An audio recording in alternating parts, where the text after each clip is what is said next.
Direct ফাঁসির কোনো কথা হবে না, ডাইরেক্ট ফাঁসি। অলরেডি 72 ঘন্টা হতে চলছে, ডাইরেক্ট ফাঁসি। এখন কোন ফাঁসি ছাড়া কোনো কথা হবে না। কেন জনগণকে দেখা শুরু যেন প্রতিটা ধর্ষণ থেকে ধর্ষণ করার আগে একটা বার এই ভিডিওটার কথা স্মরণ করে এই ফাঁসিটাকে কতটা যন্ত্রণা এটা কোনো প্রকাশ্যে দেওয়া হয়।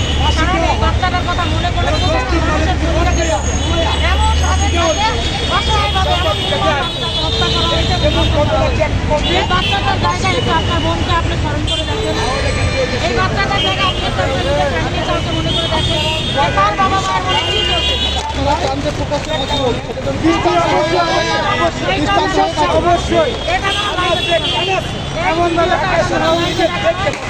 বাংলাদেশের মানুষ যেন এই ভিডিওটা দেখতে পায় যে ফাঁসি জনসংঘর্ষে দেওয়া হয়েছে, যেটা জনগণ দেখে রক্ত যেন ঠান্ডা হয়, আমাদের রক্ত যেন ঠান্ডা হয়।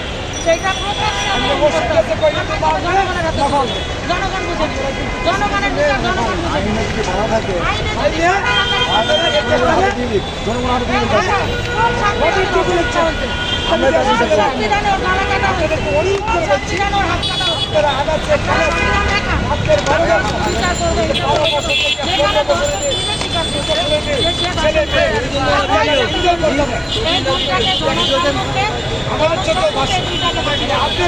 সবাই মিলে